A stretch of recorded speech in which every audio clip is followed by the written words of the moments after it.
un réel plaisir que j'ai aujourd'hui de vous souhaiter la bienvenue pour le vernissage de l'ouvrage du docteur Pape Mamadou Ndiaye. Docteur Pape Mamadou Ndiaye, comme vous le savez, est docteur du Business Science Institute de Luxembourg et du Centre africain d'études supérieures en gestion de CESAG.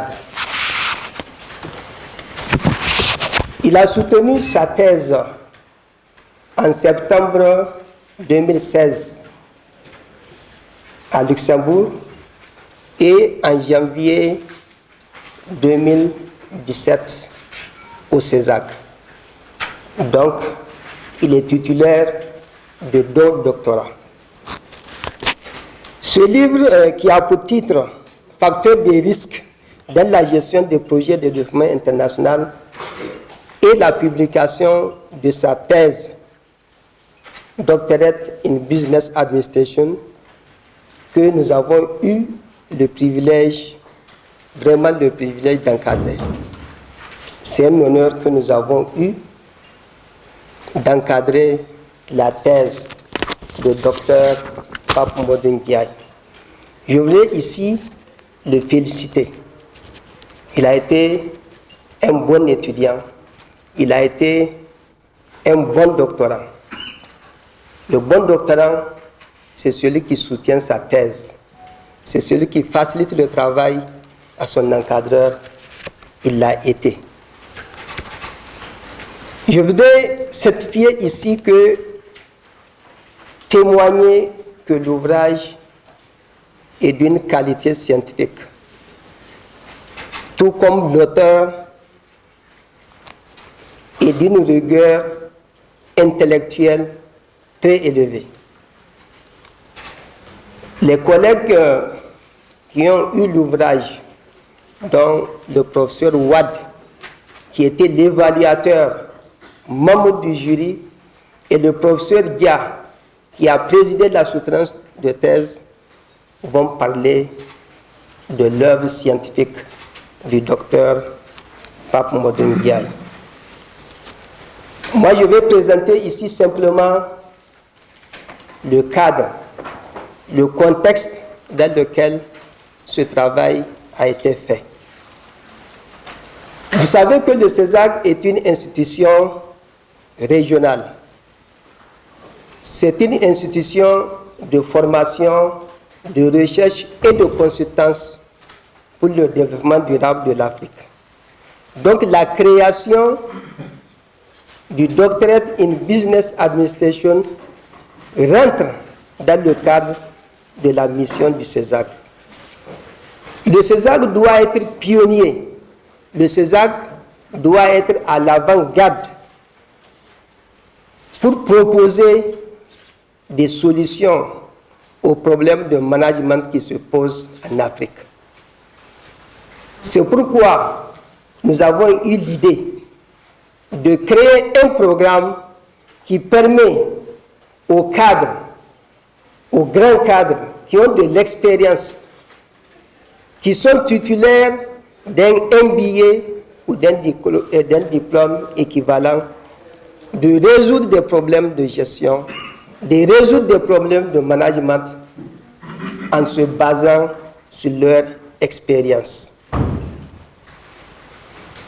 Une thèse de DBA, c'est un travail original de création de connaissances qui repose sur l'expérience, sur les pratiques managériales, mais aussi sur le recul conceptuel, en se basant sur une étude de la littérature scientifique. Un DBA n'est pas un MBA. Ce n'est pas une étude de faisabilité d'un projet. Dans un MBA, l'étudiant acquiert des connaissances, mais dans un DBA, le manager crée de la connaissance. Et c'est la connaissance que le docteur Pape Mamadou Ndiaye a créée en publiant ce livre-là. Ce livre est basé sur ses expériences que tout à l'heure le secrétaire d'État va présenter. C'est basé sur ses expériences, c'est basé sur ses vécus, c'est basé sur des problèmes réels. Et il a suivi une démarche scientifique pour pouvoir proposer des solutions à ces problèmes-là. C'est ça qu'on appelle un DBA. Pour faire un DBA, il faut d'abord 3 facteurs de succès. Le doctorant, que nous appelons un manager, parce que c'est un travailleur qui a de l'expérience. Dans le cadre de son travail, il va étudier d'une manière intense un sujet en lien avec son terrain. Il travaille sur le sujet qui est en lien avec son terrain. Sans cela, rien n'est possible. En cela, c'est différent d'une thèse classique, d'un doctorat classique, où des fois, le problème est théorique. Sur la base d'un problème théorique, on essaie de résoudre le problème. Ici, c'est un problème réel, c'est un problème de terrain. Ensuite, le doctorant est suivi par un directeur de thèse qui le suit régulièrement dans sa réflexion. Enfin, le troisième critère, il faut un temps de réflexion qui permet la maturation du sujet et de l'écriture après. Au César, nous avons de l'expérience. Au début de la conception de ce programme, c'était prévu pour 2 ans. Mais aujourd'hui, nous avons de l'expérience, nous savons qu'un DBA ne peut pas se faire en 2 ans. Un DBA est un doctorat. Dans le LMD, le doctorat, c'est un bac plus 8 ans. Donc le DBA, c'est un bac plus 8 ans. C'est un doctorat dans le cadre du LMD. Donc, notre programme de DBA est organisé en 3 ans. La première année est consacrée à 5 séminaires. D'abord, la conduite de thèse, les paradigmes thématiques 1 et 2, la méthodologie qualitative de l'exécutif DBA et enfin la méthodologie quantitative. Ça se fait en présentiel au CESAC. Ceux qui n'arrivent pas à se déplacer, parce que les doctorants viennent de plusieurs pays, ceux qui n'arrivent pas à se déplacer, exceptionnellement, on peut faire cela à distance, à travers des visioconférences. Au cours de la 2e année, c'est un séminaire de suivi et d'écriture de la thèse. C'est assuré par un professeur tuteur, donc le directeur de thèse. Cela permet au doctorant manager de faire le point sur l'avancement du processus de recherche, de la littérature mobilisée, de la collecte et du traitement de données, le plan de la thèse, l'écriture ainsi que les problèmes rencontrés par l'étudiant. Et enfin, la 3e année est consacrée à la rédaction même de la thèse et à la soutenance. La soutenance se fait avec des professeurs, avec un jury international. Une fois que la thèse est soutenue, dans le cadre de notre programme doctoral ici, le docteur sort avec 3 diplômes. Le premier diplôme, il l'a déjà à l'issue de la première année. Une fois qu'il a validé le projet de recherche, une fois qu'il a validé la méthodologie, une fois qu'il a suivi l'ensemble des thèmes de connaissances approfondies. on lui délivre un diplôme. C'est un diplôme de l'Université de Sydney. Et après la soutenance, la personne, le docteur a 2 doctorats, le doctorat du CESAC et le doctorat de BSI à Luxembourg.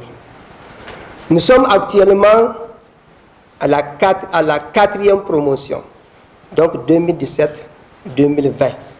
Cette promotion a déjà démarré les cours depuis le 19 janvier 2017 au CESAC. Il y a certains de ces participants qui sont présents dans cette salle.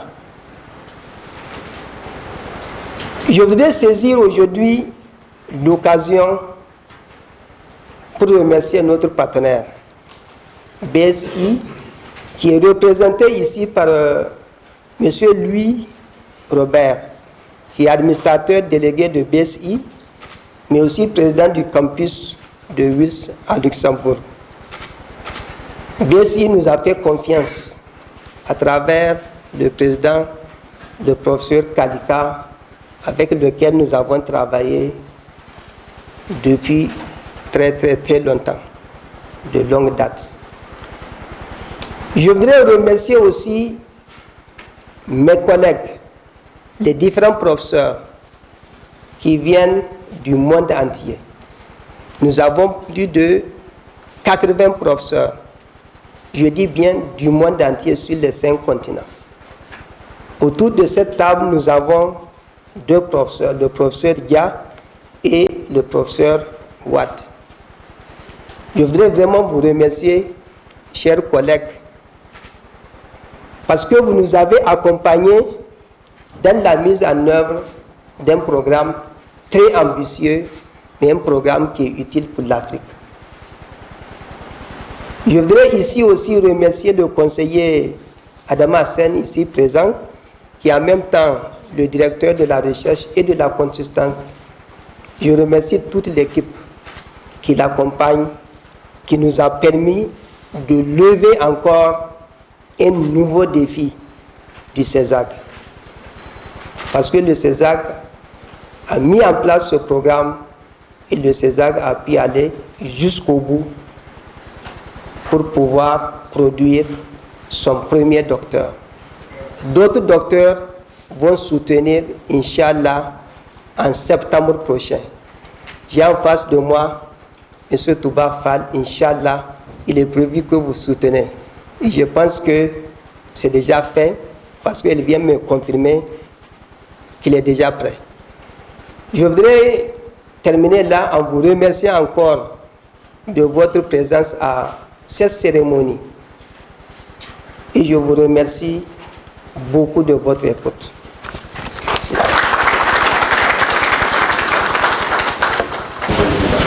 Voilà, je vous remercie, monsieur le directeur général du CESAC.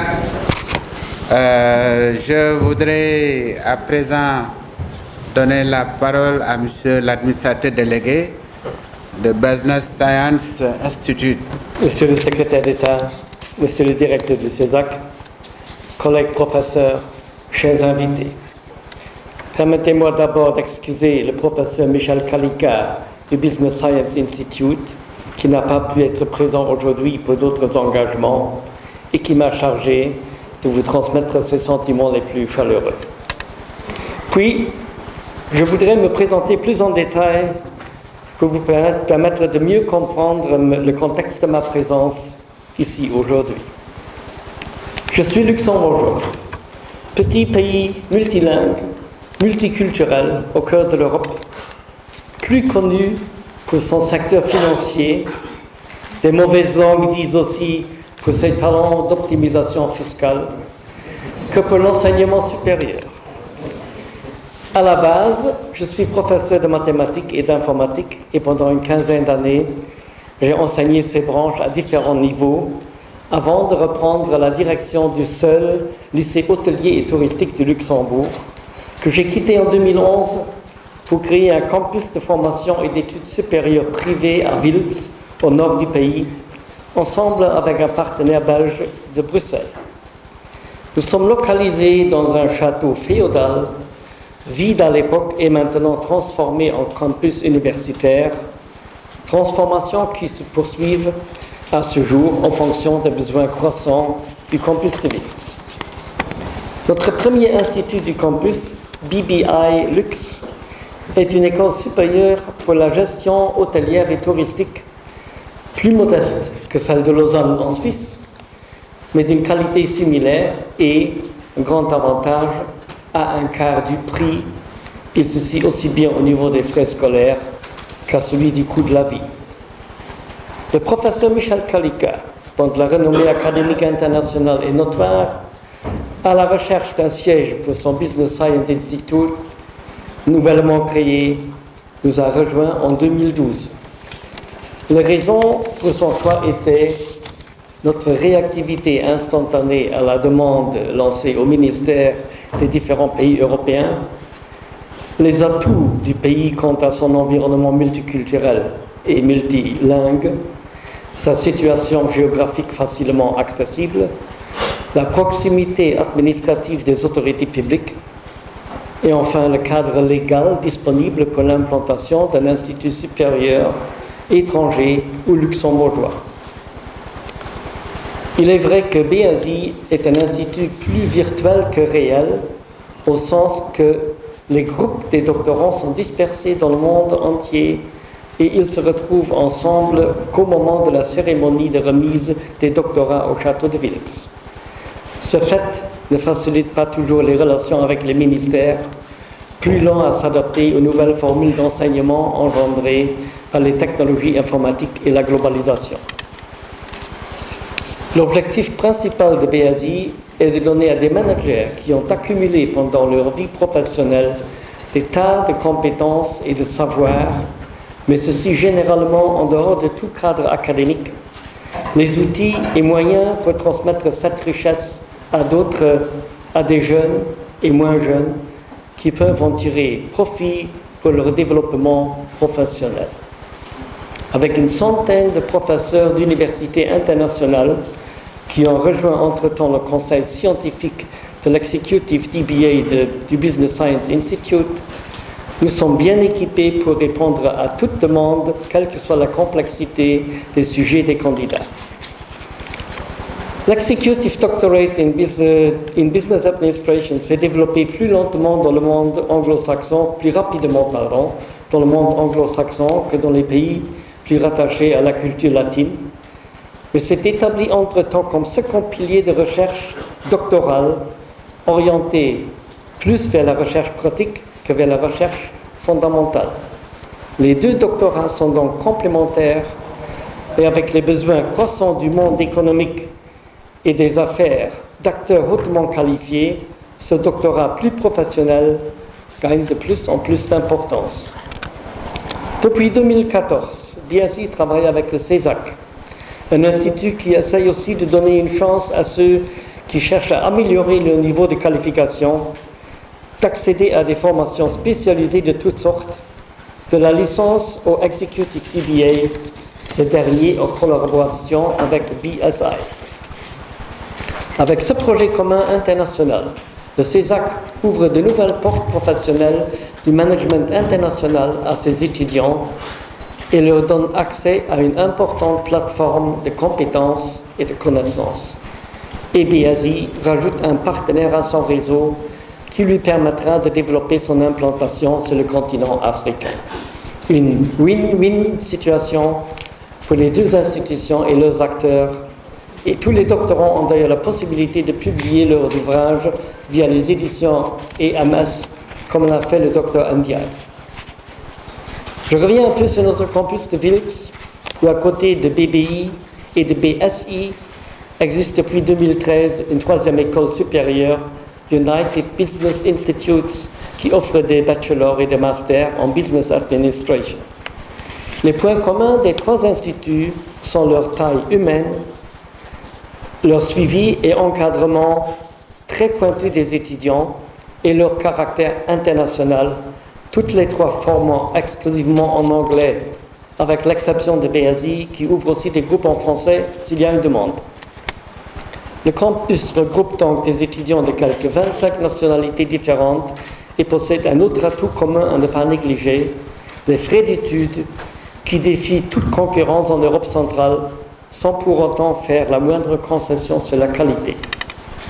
La collaboration entre BSI et le CESAC pourrait donc donner naissance à d'autres activités communes avec le campus de Wiltz, en tenant compte des multiples possibilités de financement du programme Erasmus+ de l'Union européenne. Avant de clôturer, je voudrais adresser quelques mots à Papa Modou Ndiaye, qui est l'acteur principal de la conférence d'aujourd'hui. Il s'est intéressé à un sujet qui me préoccupe personnellement depuis longtemps, étant donné que je réalise depuis 20 ans des projets de coopération avec plusieurs pays, le Vietnam, le Laos, le Cap-Vert et le Nicaragua. Ces projets concernent la formation dans les domaines de l'hôtellerie et du tourisme et ont, à mon avis, plusieurs avantages au niveau d'aide au développement international. Ils sont durables et développent sous peu une propre dynamique. Ils transmettent des compétences et du savoir-faire aux jeunes qui deviennent ainsi les moteurs du progrès dans leur pays. Ils sont peu coûteux, respectivement, ont un excellent rapport qualité-prix, pour le dire en termes économiques. Ils sont relativement faciles à mettre en œuvre et peuvent éviter une bonne partie des facteurs de risque décrits par M. le Dr Ndiaye. Ils n'ont pas de contrepartie pour le pays donateur, comme c'est souvent le cas pour les projets d'infrastructure. J'ai donc lu avec un grand intérêt l'ouvrage sur les facteurs de risque dans la gestion des projets de développement international, et il a confirmé mon opinion personnelle et mes craintes sur ces projets. Je ne peux que recommander la lecture de cette recherche à tous les acteurs de l'aide à la coopération, qui pourra les aider à mieux cerner en amont les facteurs de risque de leur projet et augmenter ainsi l'efficacité de l'aide visée. Enfin, je voudrais féliciter le Dr Ndiaye pour le choix de sa thèse et la qualité de ses recherches. Merci de votre attention. Monsieur le professeur Baïteri, Boubacar Baïteri, DG CESAC, Monsieur Louis Robert, administrateur BCI, Monsieur le professeur Bachir Wad, Monsieur le docteur Pamodi Ndiaye, Monsieur le maire de Guédiawaye, Madame, Monsieur, chers invités, c'est avec un grand plaisir que je présente mon ami et frère, assis ici, docteur Pamodi Ndiaye, qui a eu le courage de terminer et de présenter sa thèse de recherche dans le temps alloué. C'est extrêmement important parce que nous avions 2 ans et il a été le seul à présenter dans le temps. C'est une thèse basée sur ses expériences que je présente ici. M. Ndiaye est docteur en business administration depuis septembre 2016, diplômé comme ingénieur polytechnicien option génie civil de l'école polytechnique de Thiès en 1997. Pamodi Ndiaye a beaucoup travaillé dans le domaine des projets de développement tant en milieu rural qu'en milieu urbain. Après un passage dans un bureau d'études en tant que chef de service du département ingénierie, M. Ndiaye a exercé dans le domaine du contrôle technique des travaux au bureau Veritas. Depuis son passage au bureau Veritas, il a préparé parallèlement des études approfondies en génie civil et en sciences des matériaux à l'école supérieure polytechnique. En 2001, il a rejoint le programme d'appui au développement local, PADELU, en tant que responsable des infrastructures et aussi préparé avec succès le diplôme d'études supérieures approfondies du CESAC en gestion de projet.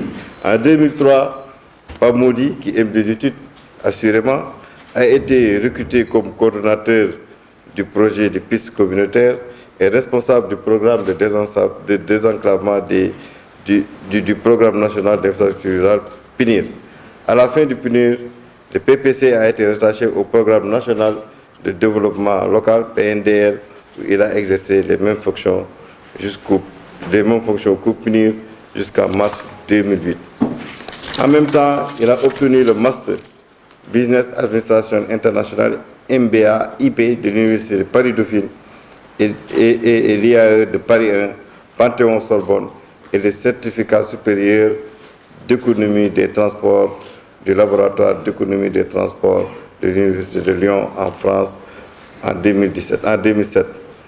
En mars 2008, il rejoint la mission de formulation et de gestion du Millennium Challenge à Compte en qualité de directeur technique où il a participé à la négociation de la proposition du gouvernement du Sénégal au MCC. En 2010, M. Ndiaye a rejoint l'équipe de mise en œuvre du Millennium Challenge à Compte Sénégal, d'abord comme directeur général adjoint, puis comme directeur général de 2013 à 2016. Le programme MCA Sénégal devrait mettre en œuvre un financement de 540 millions de dollars sur une période de 5 ans, dont 325 pour un projet de réhabilitation de routes et 178 millions de dollars pour l'irrigation et la gestion des ressources en eau. Le reste du financement étant réservé à l'administration et aux activités de suivi et évaluation. Depuis mars 2016, il est administrateur, directeur général du Fonds d'entretien routier autonome du Sénégal, FERA, d'un budget annuel d'environ 60 milliards destiné à financer de manière efficace et transparente l'exploitation et l'entretien des routes au Sénégal. Je voudrais remercier tout le monde par leur présence à cette cérémonie. Merci de votre attention.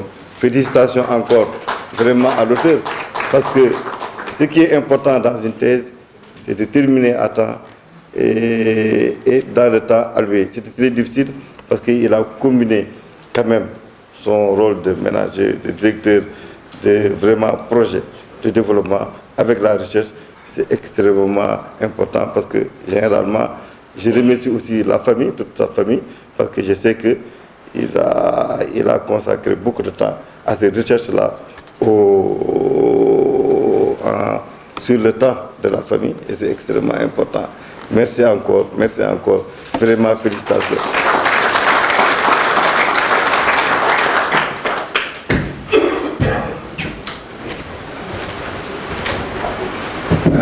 Merci, Monsieur le ministre, pour vos présents.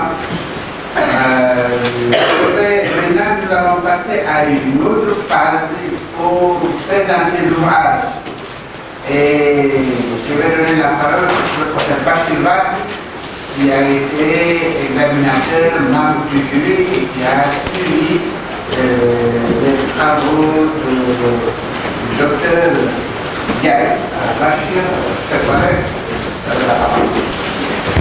merci beaucoup, Monsieur le Président, professeur Ahmed Lamine Dia, président du comité pédagogique du CESAC.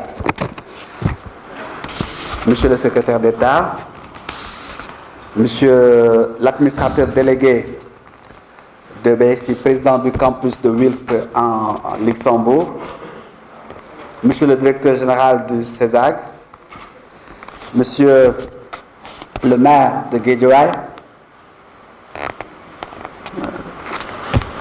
Monsieur le directeur de la recherche et de la consultance du CESAC, Mesdames, Messieurs les directeurs et membres du personnel du CESAC, chers collègues du DBA, du CESAC et de BSI, chers invités, chers membres de la famille de Pape Modou et Pape Modou Ndiaye, docteur Pape Modou Ndiaye, c'est un honneur pour moi d'être choisi pour présenter cet ouvrage de Pape Modou Ndiaye, tiré de sa thèse de DBA, préparée dans le cadre de la coopération entre BSI, donc Business Science Institute, et le CESAC. À l'instar de certains collègues ici présents et des professeurs Kalika et Beidari, qui nous ont fait l'amitié de nous associer à un projet très important pour le CESAC à l'occasion du passage au LMD décrété par l'UMOA en 2006. Le CESAC, en tant qu'école sous-régionale, ne devait pas être en reste. Le CESAC devait pouvoir montrer son rang, être à la hauteur de son rang, comme école d'excellence de formation des cadres de haut niveau dans la sous-région, école sous-régionale, école dépendante de l'UEMOA et administrée par la Banque centrale. Une formation de haut niveau à orientation professionnelle. C'est ça la mission du CESAC et c'est donc une grande sagesse qui a inspiré la direction du CESAC ainsi que les organes de gouvernance pour avoir choisi le format doctorat DBA et non le format doctorat PhD, qui est un doctorat à vocation plus académique que professionnelle. Donc il y a deux doctorats, il y a le doctorat à vocation professionnelle et un doctorat à vocation académique. Le CESAC, compte tenu de ses missions, a choisi de travailler avec un partenaire dans le sens de mettre en place des doctorats à vocation professionnelle. Des doctorats qui ont cette capacité de pouvoir amener des travailleurs, des hauts cadres qui ont accumulé de l'expérience, de ne pas partir à la retraite avec cette expérience, de pouvoir réfléchir sur cette expérience et de pouvoir par la suite transmettre cette expérience. C'est donc avec un réel plaisir que nous consacrons nous sommes consacrés d'abord au jugement de la thèse en tant que rapporteur où il fallait voir les critères de scientificité et nous avons eu le bonheur de dire que c'est une thèse qui respecte tous les critères qui permettent de dire qu'une thèse est une bonne thèse. Pas seulement une thèse, mais une bonne thèse. Et c'est donc ce qui lui a valu les distinctions aussi bien en septembre au Luxembourg, ainsi qu'en janvier à Dakar. Donc la cérémonie qui nous réunit aujourd'hui est donc une première à plus d'un titre. Il s'agit de la première promotion de DBA au niveau du CESAC, parce que le CESAC, en tant que grande école, ne peut pas se permettre de ne pas arriver au niveau le plus élevé dans la formation. Donc se contenter de MBA ne pouvait pas être une orientation pour le CESAC. Il fallait aller vers le DBA, mais un DBA de qualité. Comme deuxième élément, c'est que la thèse de Pape Modou est la première thèse qui a été soutenue dans le cadre de cette formation.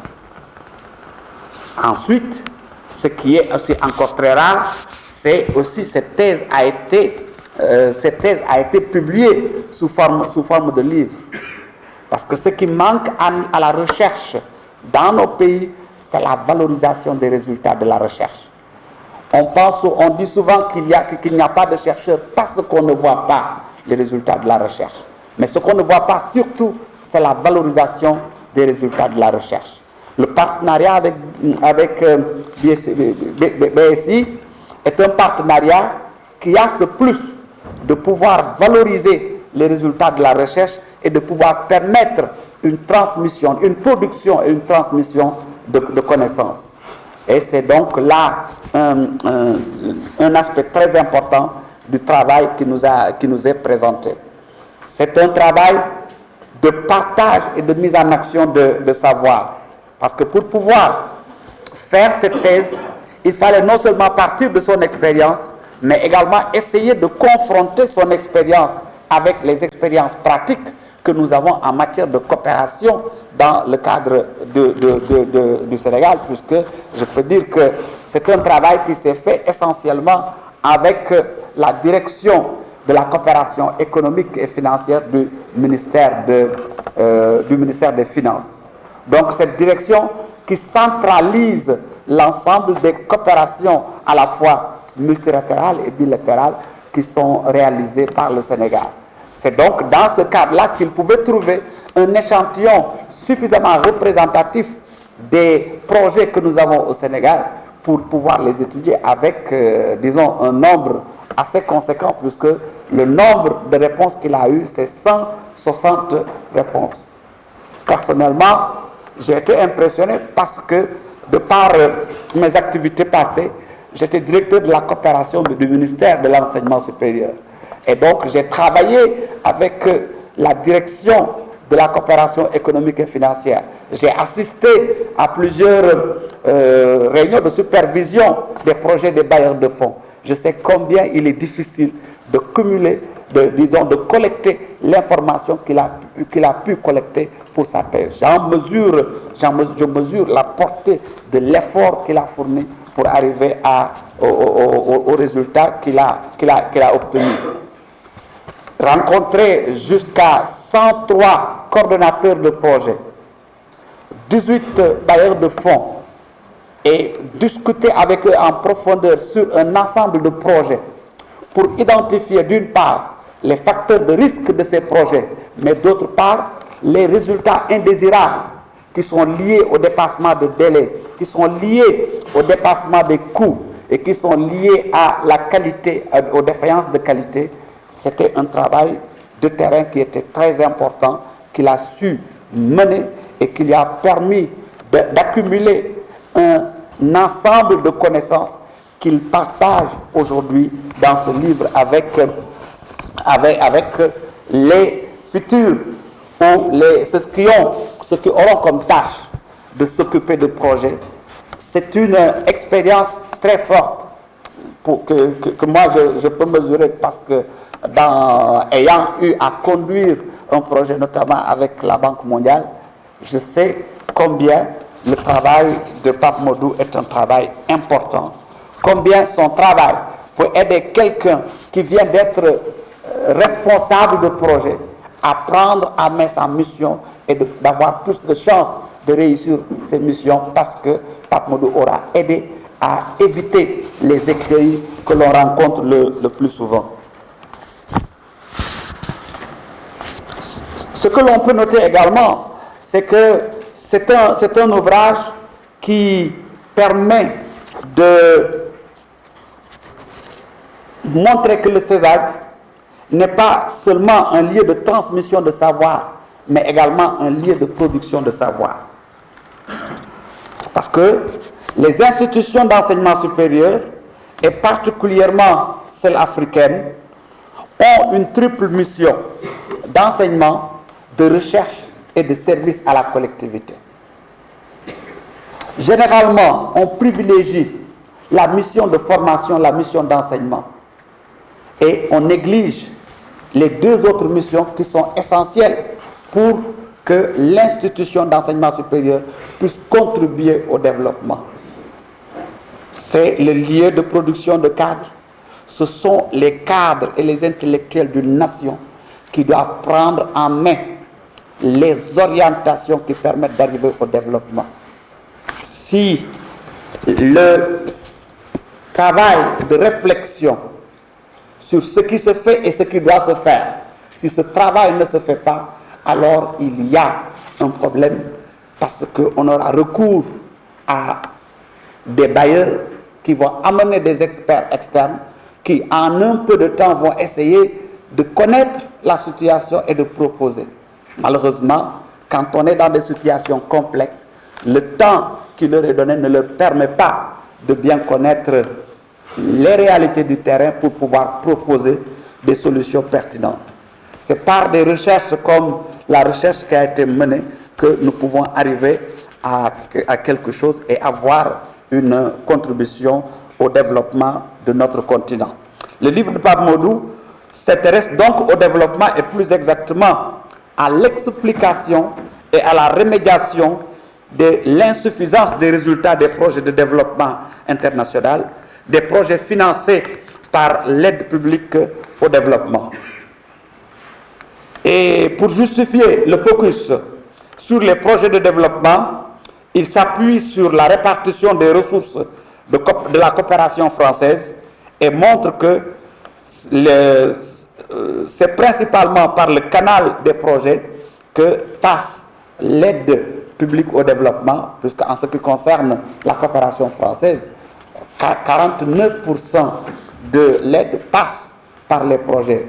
Et donc, ce point le plus important de l'aide est un point sur lequel il faut s'arrêter, parce que comme il le démontre par ailleurs, c'est que quand on s'intéresse à la littérature sur les facteurs de risque des projets, on se rend compte que on parle de plusieurs d'autres types de projets, mais pas des projets de développement.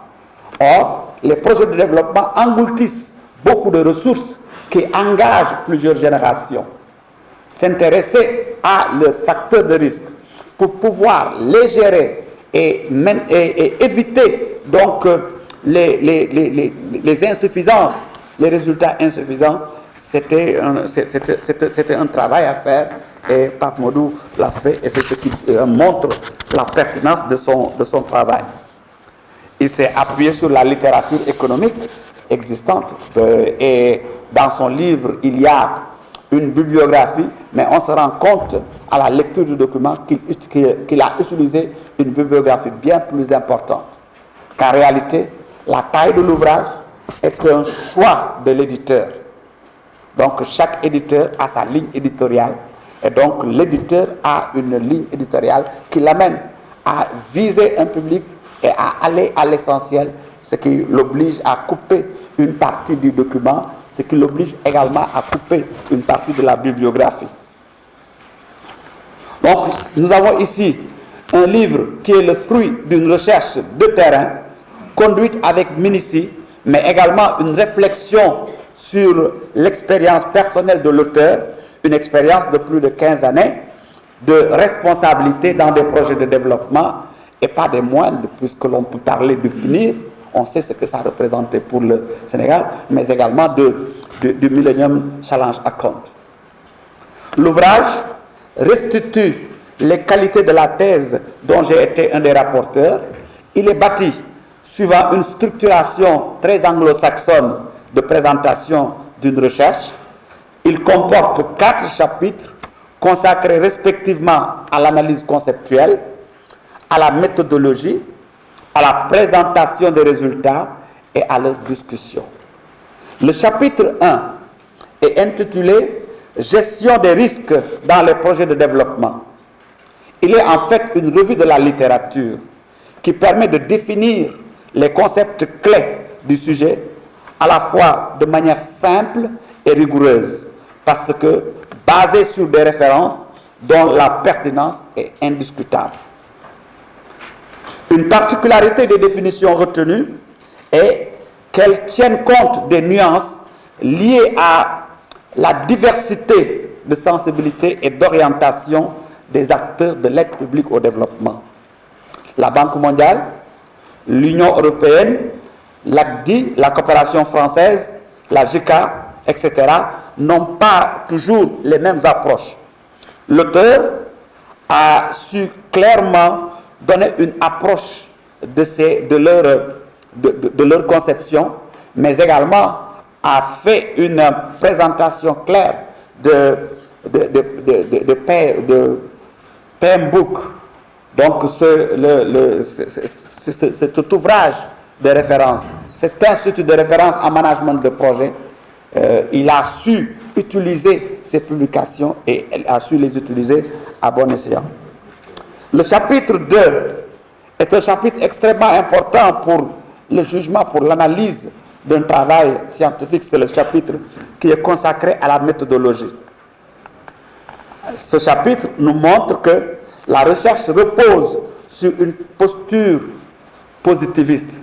Donc, épistémologiquement, il y a un choix de positionnement épistémologique qui est le choix de la posture positiviste et d'une démarche hypothético-déductive. C'est la raison pour laquelle on a dans l'ouvrage des hypothèses qui sont présentées et que l'on cherche à confirmer ou à infirmer dans le cadre de l'enquête de terrain et dans le cadre de l'analyse des résultats tirés de l'enquête de terrain. Ce qu'il y a de particulier et ce qu'il y a d'original dans cette démarche hypothético-déductive, c'est que l'auteur à la fois s'appuie sur les résultats antérieurs de recherche, donc les résultats théoriques, mais également sur son expérience personnelle pour pouvoir fonder les hypothèses et les mettre à l'épreuve des traitements statistiques qui sont des traitements statistiques parfaitement appropriés au type d'enquête qu'il a eu à mener.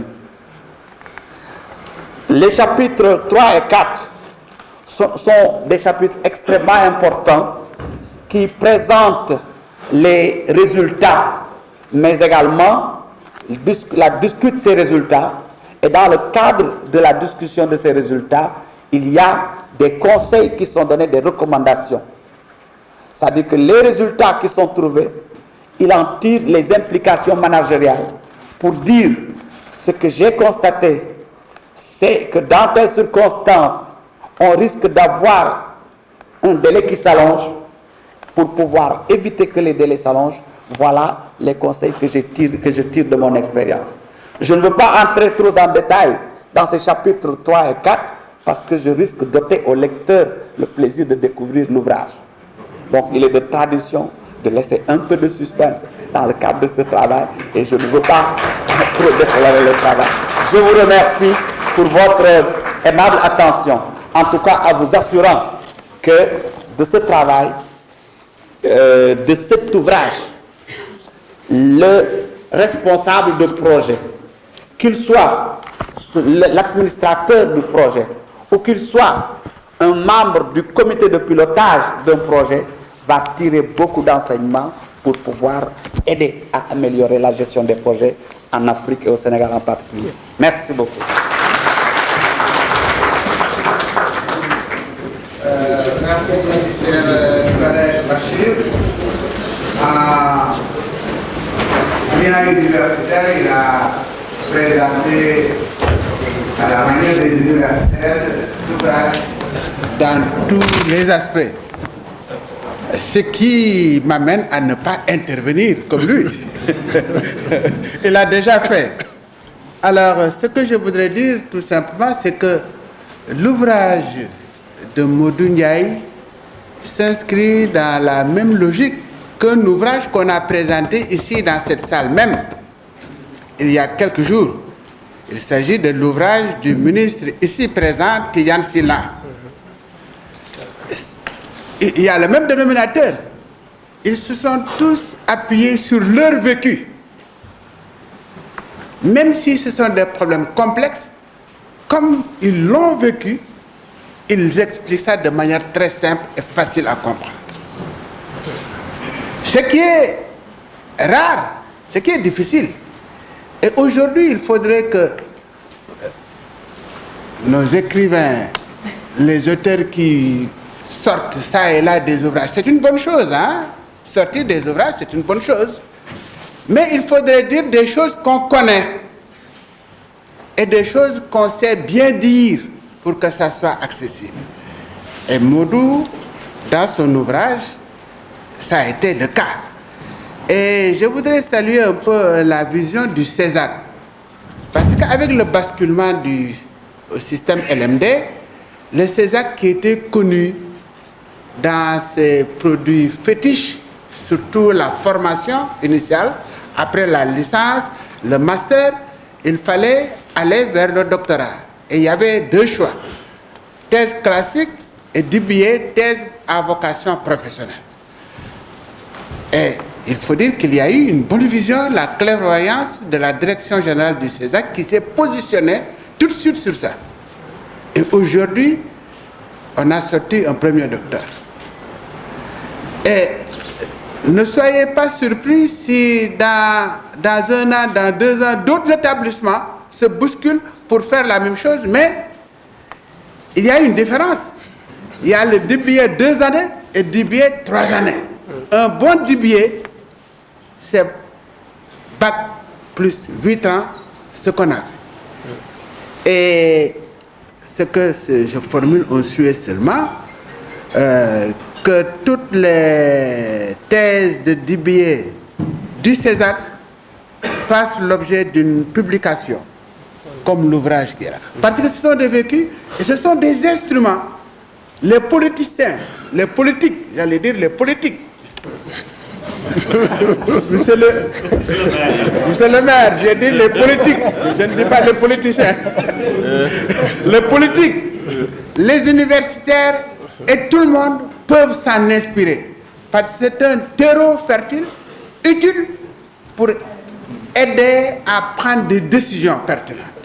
Donc voilà ce que je voulais dire avant de donner la parole à l'auteur, le docteur Modou Ndiaye, pour un mot, avant qu'on puisse donner la parole aux invités qui sont pressés à dire quelque chose.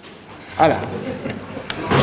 Merci beaucoup, Monsieur le Président, professeur Dia,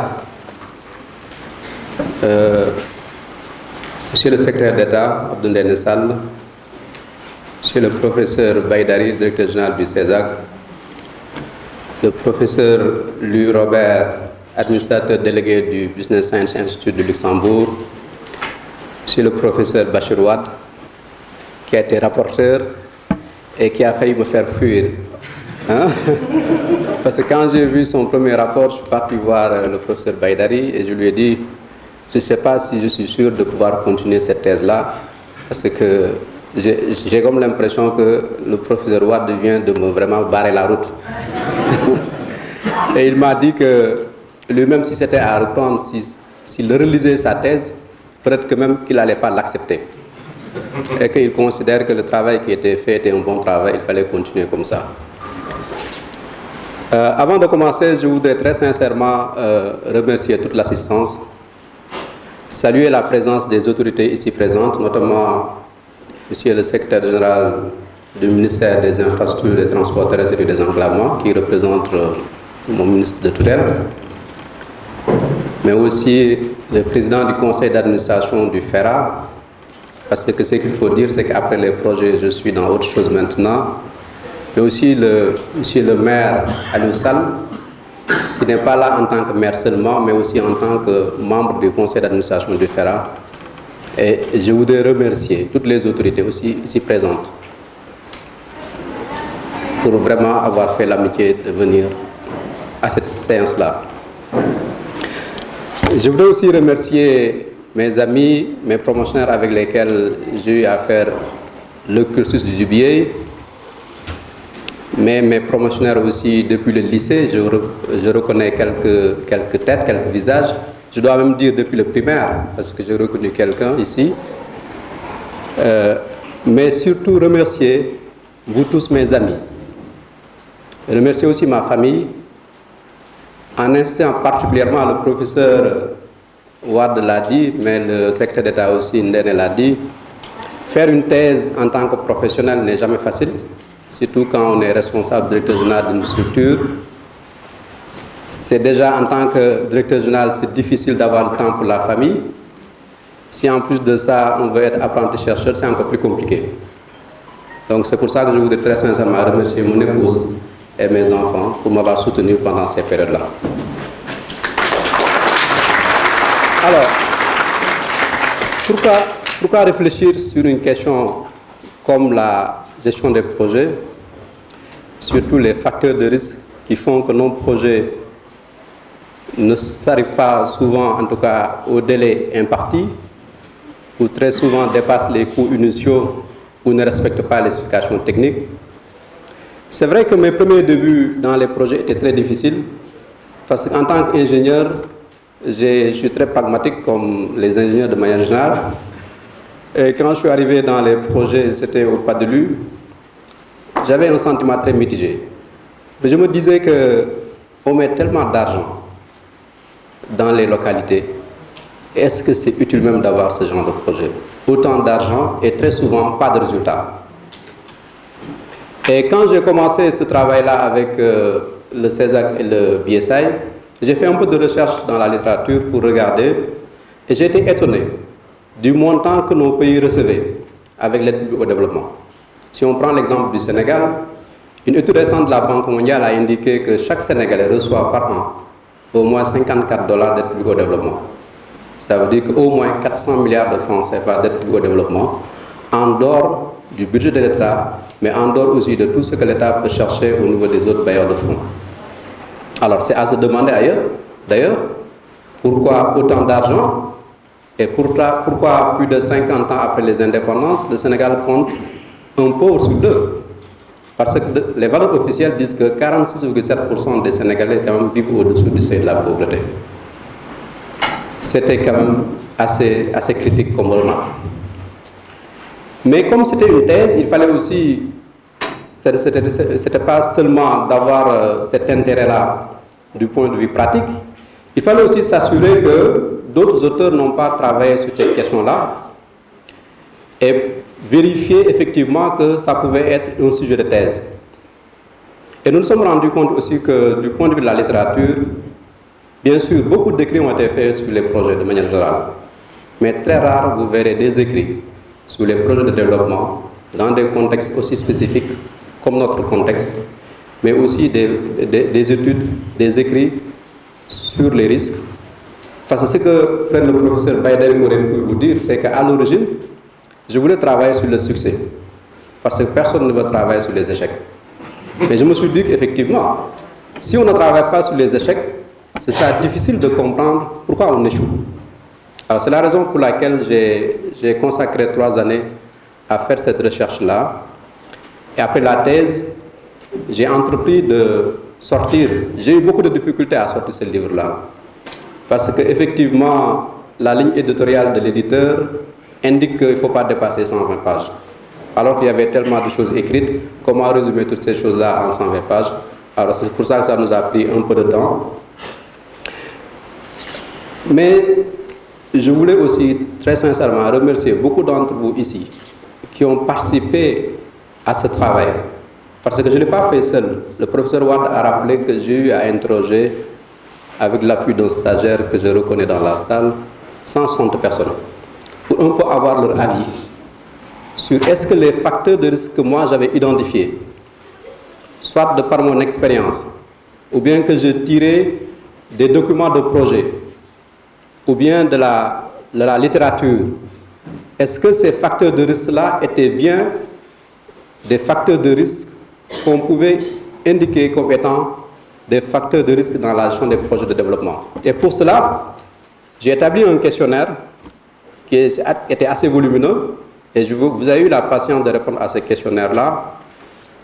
Un questionnaire composé de 4 parties. Dans la première partie, j'avais la liste de 27 facteurs où je demandais à chaque répondant s'il était d'accord que ce facteur de risque était bien un facteur qui pouvait causer l'échec ou le succès du projet s'il était maîtrisé, mais surtout l'échec s'il n'était pas maîtrisé. Et le répondant avait une échelle de Likert allant de 1 à 5, sur lesquelles il pouvait noter je suis d'accord, je ne suis pas du tout d'accord, je suis à 100% d'accord. Ça nous a permis après de faire un travail de statistique, de faire beaucoup de calculs pour arriver à identifier ce qu'on a appelé les risques, les facteurs de risque les plus importants. Nous avons cité certains facteurs. Je vais en tout cas prendre la stratégie du professeur Ward pour ne pas lister tous ces facteurs-là et vous donner l'occasion de les découvrir dans le livre. Alors, dans la deuxième partie de l'ouvrage, je me suis dit, mais une fois qu'on a les facteurs, qu'est-ce qu'on en fait? Est-ce que l'objectif, c'est uniquement d'avoir ces facteurs-là? Non, nous sommes, en fait, moi je voulais travailler essentiellement dans la gestion de projet. Beaucoup de personnes m'ont posé la question sur pourquoi tu n'as pas travaillé directement sur le projet. Je dis, bon, le projet il est important, c'est le produit, c'est ce qui ressort, mais il faut quand même gérer le projet. Et la gestion du projet elle est faite en tout cas par des hommes et des femmes.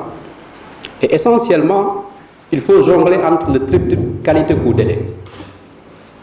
Je me suis intéressé à savoir quelle était l'influence que ces facteurs de risque, les 27 facteurs que j'avais identifiés, pouvaient avoir sur le dépassement de coût, le dépassement de délai ou le non-respect de la qualité. Alors la deuxième partie donc, du questionnaire, c'était juste une réponse binaire, oui ou non, que le facteur de risque qui était identifié avait une influence sur le dépassement de coût, oui ou non, avait une influence sur le dépassement de délai ou sur la non-qualité. Ce qui nous a permis, avec effectivement quelques équations structurelles, de pouvoir montrer quels étaient les facteurs, parce qu'un facteur peut revenir plusieurs fois, mais ne pas avoir l'influence ou l'impact qu'on peut imaginer. Et ces calculs-là m'ont permis de pouvoir distinguer non seulement les facteurs qui revenaient le plus, mais pour chacun de ces résultats indésirables-là, dépassement de coût, dépassement de délai ou non-qualité, les facteurs les plus importants. Et pour chacun de ces facteurs identifiés, nous avons aussi tenté d'avoir l'impact que le facteur pouvait avoir sur la gestion de projet. Là aussi, on a utilisé une échelle de Likert, toujours sur une échelle allant de 1 à 5. Et le répondant, donc, la réponse qu'il nous donnait nous permettait sur la base du calcul statistique que nous devons faire, de pouvoir déterminer quel était l'impact de ces facteurs-là sur l'action de projet de développement. En fin de compte, nous avons proposé une cartographie des risques des projets de développement pour montrer comment les projets au Sénégal, en tout cas, avaient tendance à dépasser les coûts ou à dépasser les délais. Je pense que le calcul m'a montré que 55% de nos projets dépassent les délais. Ça veut dire qu'un projet sur deux mis en œuvre au Sénégal est en retard. Bon, on a beaucoup d'ingénieurs, je ne sais pas pourquoi, mais il y a des propositions que j'ai eu à faire dans le livre. 42% des projets dépassent les coûts. On commence avec un montant, on fait toujours des avenants. Et ce qui est encore plus grave, c'est que plus de 30% des projets ne respectent jamais la qualité. On ne respecte pas les spécifications techniques. Et ça, c'est un problème. Alors, on a essayé, sur la base de cette recherche-là, de proposer des solutions, en tout cas des expériences que nous avons eu à tenter dans le cadre de nos expériences, que ce soit au PNIR, au PNDR ou au MCA, ou au PADELU, qui était ma première expérience de gestion de projet. Et je voudrais très sincèrement, l'objectif en tout cas qui m'a amené à publier cet ouvrage-là, c'est de déclencher un déclic au niveau de nous tous qui intervenons dans ce secteur-là, qu'on puisse réfléchir ensemble, parce qu'un pays comme le nôtre, qui met en œuvre plus de 1000 milliards par an de projets et qui ne va pas s'arrêter avec l'engouement qu'on peut noter au niveau du PSE, si tous nos projets, en tout cas la moitié ou plus de la moitié, ne respectent pas les délais et que près de la moitié dépassent les coûts, vous imaginez les difficultés que nous aurons à nous développer. Alors, donc c'est vraiment les thématiques qu'on a eu à développer au niveau de cet ouvrage-là. Beaucoup de choses avaient à dire, mais malheureusement, avec la ligne éditoriale, on est obligé de se limiter donc à ces 120 pages. Et je voudrais vous remercier encore une fois d'être venu pour partager ce moment. Et si le président le permet, s'il y a des questions, nous serons encore en tout cas disponibles pour pouvoir répondre à ces questions-là. Je vous remercie de votre aimable attention.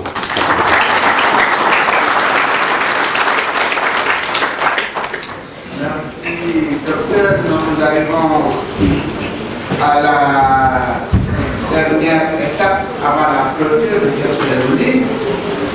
Et cette étape est consacrée aux invités. Merci, professeur, monsieur les professeurs, monsieur le ministre secrétaire d'État au réseau ferroviaire national, docteur Ndiaye, mesdames, messieurs. Je voudrais d'abord transmettre des félicitations les plus chaleureuses du ministère des Infrastructures et des Transports terrestres et du désenclavement au nom du ministre Mansour Eliman Khan, qui aurait voulu assister à cet échange intellectuel, mais qui est malheureusement pris par d'autres activités.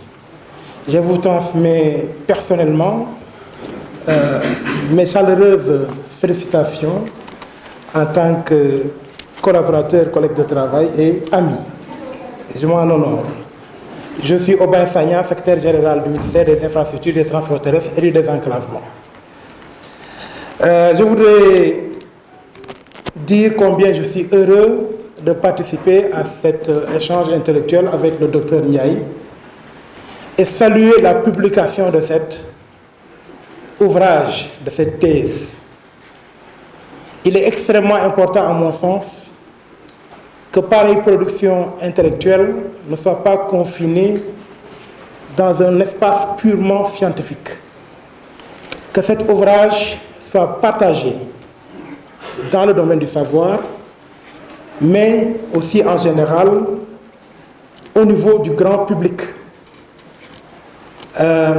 Monsieur le Président me fait signe d'aller vite, je vais essayer d'aller vite. Je voudrais donc dire que cet ouvrage est important non pas seulement dans le domaine des infrastructures, c'est déjà très important parce que c'est un pan essentiel du projet de développement de notre pays, mais c'est essentiel dans tous les segments de la vie publique, de l'action publique de l'État. Et même, je pense que cet ouvrage est important pour les praticiens du secteur privé. même le secteur privé, les acteurs, les managers du secteur privé ont intérêt à lire cet ouvrage parce que cela permet de mieux prendre en charge les projets que nous mettons en œuvre pour développer notre pays avec la participation de l'État, mais avec aussi la participation du secteur privé. Il y a tellement de choses à dire, mais je vais attaquer quelques questions que j'aimerais partager avec Dr Ndiaye, avec votre indulgence professeur. Je vais aller vite, professeur. D'abord, une réflexion sur la méthodologie. J'avoue que c'est la partie qui m'a le plus accroché.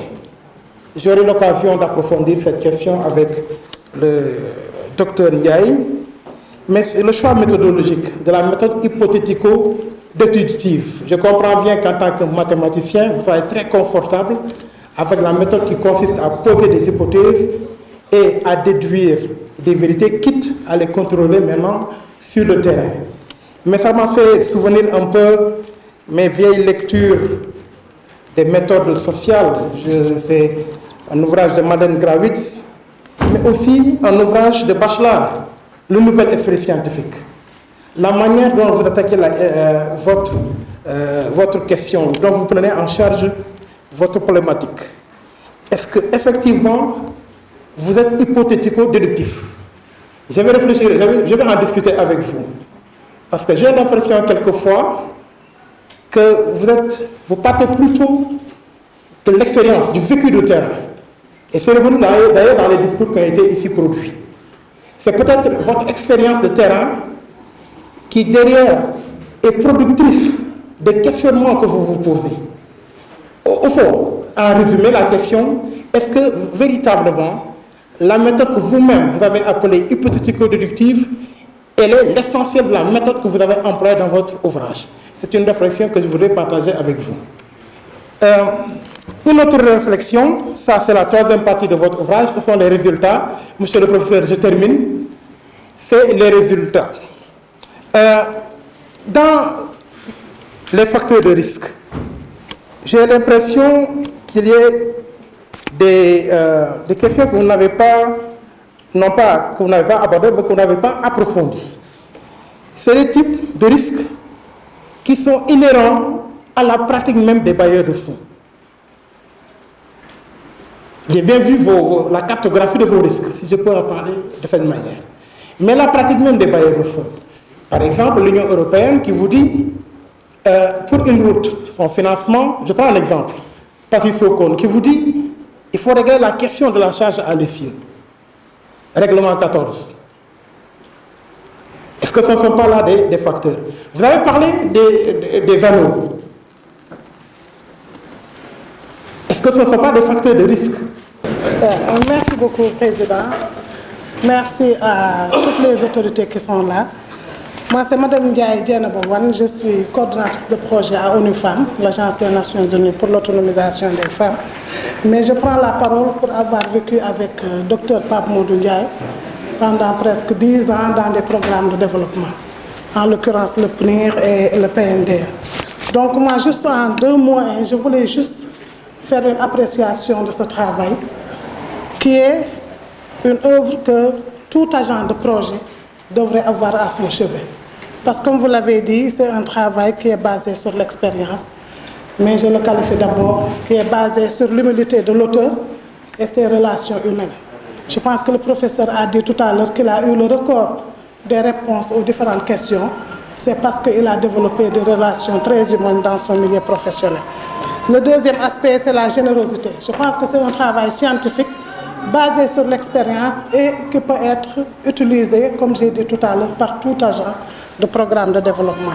Et en dernier lieu, c'est le professionnalisme, parce qu'en lisant cet ouvrage, on voit que c'est un travail basé sur des règles très claires de gestion de projet. Donc pour ça, Pape Modou, au nom de tous les agents de projet, je te présente toutes mes félicitations et un remerciement. Et juste enfin, rendre hommage aux dames, parce qu'à côté de chaque grand homme, il y a 2 dames, sa maman et son épouse. Merci, Président. Je voudrais, donc, comme l'ont fait mes prédécesseurs, remercier tous ceux qui sont venus massivement aujourd'hui répondre à cette invitation. Et au-delà, moi, je vais centrer mon intervention sur, non pas sur le travail qui a été produit, mais sur les qualités de l'homme. Parce que nous avons quand même cheminé 3 ans durant. Nous étions 6 au départ. C'est dire que ça n'a pas été facile. À l'arrivée, c'est le premier, dont les autres vont suivre. Mais témoigner très sincèrement sur les qualités de Pape Modou. Ce n'est pas parce qu'il est là que je le dis, mais par rapport à son humilité, sa courtoisie, son sens de l'engagement et vraiment son abnégation au travail. À travers cette intervention aussi, je voudrais remercier toutes les autorités du CESAC qui ont eu quand même cette vision, d'autres l'ont dit avant moi, de positionner le CESAC aujourd'hui au plus haut niveau. Je vais m'arrêter là, je ne vais pas être long, et conforter un peu un des résultats de l'étude, la dimension, là c'est une déformation professionnelle, sur la compétence de l'équipe de projet. C'est dommage, vous n'avez pas creusé, mais je pense que tout tourne autour de l'homme. La gestion des ressources humaines. Je pense que c'est un aspect très important. Alors, je vous remercie de votre attention. Merci, Monsieur le Président. Donc, il y a déjà les effets du Ramadan qui commencent à tomber sur moi. Donc, je souhaite à toute la communauté musulmane ici présente un excellent mois béni de Ramadan, déjà. Donc, Monsieur le professeur Amadou Lamine Dia, qui fut un de mes professeurs en marketing, ça fait quelques années. Monsieur le PDG du CESAC, Monsieur le secrétaire d'État, Monsieur Abdoulaye Sall, Monsieur le président du campus de Leeds et Monsieur le professeur Bachir Wade, sans oublier le personnel du CESAC, notamment Monsieur Adam Hassen, un de mes voisins, et le promotionnaire de la MBI P3. Précisément un coucou à M. Touba Fall qui a guidé mes premiers pas au niveau du MBA, à qui je dois un immense respect, et M. Jules Faye, le grand Jules Faye, de la 3e promotion du MBA. Donc, comme pour paraphraser Sundiata Keita, M. le Président, excusez-moi, l'un des plus grands mérites, il n'y a pas de... L'un des plus grands mérites d'une personne, c'est quand même cette production intellectuelle, la production intellectuelle que vient de faire notre cher ami M. Pape Modou Ndiaye. Nous, je parle en tant qu'ami de Pape Modou Ndiaye avec qui j'ai cheminé pendant presque 10 ans. Donc sur le plan humain, je reconnais quand même qu'il s'agit d'un grand monsieur. Je l'ai dérangé pendant des heures très intimes la nuit pour faire le MBA de Paris-Dauphine. Et là, je me suis rendu compte quand même de sa grande dimension intellectuelle. À chaque fois, je le dérangeais et tout, mais il n'a jamais rechigné à la tâche. Et ça m'a d'ailleurs beaucoup surpris. Chaque fois, je lui pose cette question. Comment il a fait pour terminer cet ouvrage en accumulant en même temps cette fonction sur le plan du MCA. Donc, ce n'est pas facile quand même, pendant 2 années, de réussir une thèse d'un tel niveau. Et je pense que c'est par la connaissance que nous allons relever les défis du développement, comme le disait l'éminent professeur Cheikh Anta Diop. Donc, M. Pape Modou Ndiaye, encore une fois, de par ma voix et de tous les représentants de la promotion MBA 3, vous êtes quand même une fierté pour le CESAC, pour le Sénégal, et aujourd'hui le monde universitaire vous tend ses bras. Vous n'êtes plus Pape Modou du CESAC, vous n'êtes plus Pape Modou du MCA, mais je pense qu'aujourd'hui, c'est le moment quand même de dispenser quelques enseignements, de montrer ce que vous avez produit pour nous et pour le Sénégal. Comme disait Jean Bonnet, il n'y a de richesse que d'homme. Donc, M. Pape Modou, Dr Pape Modou Ndiaye, encore une fois, merci beaucoup et merci de l'assistance. Merci beaucoup, Monsieur le Président de séance. Donc, je salue toute l'assistance, notamment les honorables personnalités qui sont là, chacun en son titre de qualité. Évidemment, j'aurais pu parler peut-être au nom de plusieurs titres. D'abord, au titre simplement de grand frère de Pape Modou Ndiaye, avec qui j'ai des relations particulières pour pouvoir peut-être aller en profondeur dans ses qualités humaines et morales.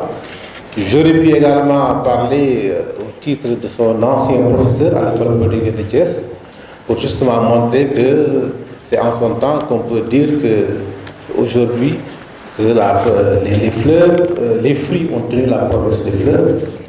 Mais je me limiterai peut-être à dire quelques mots seulement au titre du président de l'amicale des polytechniciens, des diplômés de Polytechnique, dont je suis modestement le président. Donc là, je pense que ce titre l'honore certainement, mais au-delà de sa personne, honore tous les polytechniciens qui sont aujourd'hui nombreux dans la salle. Parce que d'abord, nous nous retrouvons dans la démarche scientifique et technique suivant laquelle il a mené ce grand travail au long de tout cet ouvrage. Mais également, nous pensons que ça a été un sujet très utile parce que la communauté des polytechniciennes, dans toutes ses composantes, se retrouve vraiment dans la qualité du sujet et dans la qualité du travail qui a été produit. Parce que nous sommes tous confrontés à ces questions de facteurs de risque, nous sommes tous confrontés à ces problèmes de délai, à ces problèmes de coût, à ces problèmes de qualité d'ouvrage. Mais je pense que simplement, je vais finir par dire que, peut-être en termes de questions, que Pape Mody, vous avez eu d'abord, je crois, à faire une évaluation des facteurs de risque dans la gestion de ce triptyque dont vous avez parlé, mais moi je parlais plutôt du triptyque entre le travail professionnel, la famille, mais également je parlerai aussi du temps que vous avez eu à gérer pour votre ouvrage.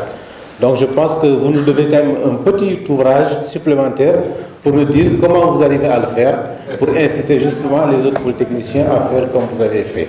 Donc je termine par dire seulement bravo et bonne continuation. Merci professeur. Je salue tout le monde en vos titres et grades. Et je tenais à dire un mot au nom de tous les collègues de MCA Sénégal pour avoir été proche collaboratrice de Pape Modou Ndiaye jusqu'à la clôture du compact. Donc c'est un témoignage de grande sœur, de collaboratrice et aussi de parente, parce que Pape Modou est un Sérère, je suis une Halpulaar, et il m'a beaucoup impressionné. C'est mon jeune frère, c'était le directeur général de MCA, et en tant que responsable genre et inclusion sociale qui a pris le train en marche, parce que je suis venue presque vers la fin du compact, c'était très dur à terminer ce programme. Et une fois, je me suis invitée dans son bureau, parce que le MCA comportait 11 projets, et sur les 11 projets, 10 étaient terminés dans les délais et inaugurés par le président de la République ou bien par les ministres de tutelle. Il n'y avait qu'un seul projet, le lot 1 de la RN6, qui n'était pas terminé et qui faisait quand même l'objet de plusieurs commentaires dans les journaux. Et je me suis invitée dans son bureau à lui dire, mais DG, comment se fait-il qu'un projet puisse quand même enterrer 10 projets qui ont été inaugurés? Je connais votre humilité, votre sens quand même du devoir et votre, je sais pas, votre façon de manager, mais quand même il est temps de faire une alternative, de faire une bonne stratégie de communication, parce que quand même, il a parlé de facteurs de risque dans les projets, il y a eu beaucoup de facteurs de risque, mais il a pu terminer quand même avec son équipe 10 projets sur les 11. Et c'est en ce moment-là qu'on a fait quand même une grande offensive en communication. Il a convoqué la presse, il a eu quand même aussi bien la presse écrite, la télévision, pour montrer aux Sénégalais que ces 270 milliards de francs CFA qui étaient un don des États-Unis, on a pu au moins livrer 10 projets sur 1, et le seul projet qui restait, le lot 1, c'est le gouvernement du Sénégal qui était censé le terminer. Donc par rapport à tout cela, par rapport à cette gestion, dans la rigueur, dans vraiment la foi et puis dans l'humilité, je tenais au nom de tous les collègues de MCA de faire ce témoignage ici, devant sa famille, devant ses enfants et devant ses amis. Je vous remercie. Assalamu alaikum wa rahmatullah. Alhamdulillah rabbil alamin. Je commence d'abord par rendre grâce à Dieu. S'il y a dans cette salle quelqu'un qui est véritablement comblé, c'est moi. Pour la bonne et simple raison que je revois encore Pape Modou Ndiaye, il y a de ça 32 ans, au lycée, comme on le fait de Fatick, en compagnie de Ousmane Diouf qui est là-bas, responsable de la 5e B en 85 ou 86. Monsieur le maire, Aliou Sall, qui vient de quitter, qui fut aussi mon élève. Donc, donc je fais mienne toutes les observations qui ont été faites ici. Mais le mérite de Pape Modou, il ne l'a pas usurpé. Moi, j'ai eu la chance de côtoyer feu son père Aliou Ndiaye. Quand je l'ai rencontré, revu plus tôt, 28 ans ou 29 ans après, la première question que je lui ai posée est la suivante. Pape Modou, est-ce que tu as gardé en répertoire les manuscrits de ton papa? Il sait exactement lui ce que je veux dire. Il m'a dit que malheureusement il était enfant, il n'a pas pu en tout cas conserver ce legs-là. Donc si Pape Modou va aujourd'hui jusqu'à écrire, c'est qu'il est en train, c'est juste en tout cas, il embarque le pas à son père. Que Dieu veille sur toi. Ta générosité est légendaire. Tout le monde en tout cas peut en témoigner. Je pourrais faire en tout cas un discours ici pendant 2 heures de temps sur lui. Mais je m'en tiens à ça et je l'embrasse à Dieu. Alhamdulillah, Pape Modou, yalla yalla jàppale.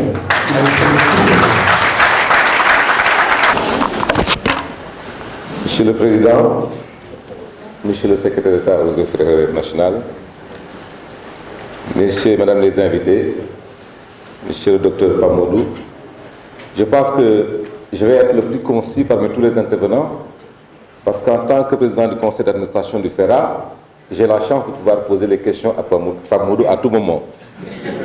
Je peux entrer dans son bureau quand je veux et je peux l'inviter à me rejoindre dans mon bureau quand je veux aussi. En tout cas, je tenais tout simplement à le féliciter pour la qualité de son travail, mais aussi à regretter un tout petit peu quelque chose, qu'il n'y ait pas une bonne médiatisation de cette manifestation. Parce que nous avons tous besoin, en tant que citoyens sénégalais, en tant qu'administrateur de crédit, en tant que politicien particulièrement, de nous approprier cet ouvrage qui doit être notre livre de chevet.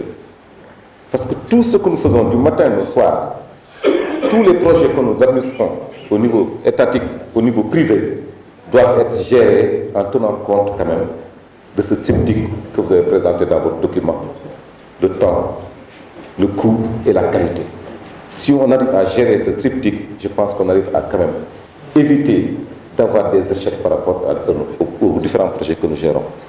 Vraiment, c'est ce que j'avais à dire, Monsieur le Président, pour dire que Pape Modou, tous les membres du conseil d'administration du FERA tiennent à vous féliciter et à vous remercier à travers ma modeste personne. Je vous remercie. Merci, Monsieur le Président. Moi, je laisserai le côté ouvrage aux intellectuels ici présents qui en ont déjà parlé. Je vais parler au nom de la famille. Je suis sa tante, je suis la petite sœur à la maman. Je suis Nilan Ndiaye, je suis inspecteur des impôts et des domaines de formation, à la retraite actuellement. Donc je suis venue, j'aimerais parler au nom de la famille. Quand je parlais au nom de la famille, je remercie d'abord et je félicite très sincèrement ma grande sœur, sa maman, pour tant de sacrifices consentis jusqu'à ce que Pape Modou arrive à cette station. Remercier la maman de Pape Modou et par la même occasion remercier tous les parents, c'est-à-dire ses sœurs, nos sœurs et frères qui ont contribué avec elle à l'éducation de Pape Modou, qui est une fierté pour nous, pour la famille. Machallah, je dirais Machallah. Et ensuite, je dirais aussi, je vais confirmer Madame Wan qui a parlé tout à l'heure, pour dire que, c'est-à-dire pour ne pas être très long, pour dire que derrière tout homme, tout grand homme, il y a une grande dame.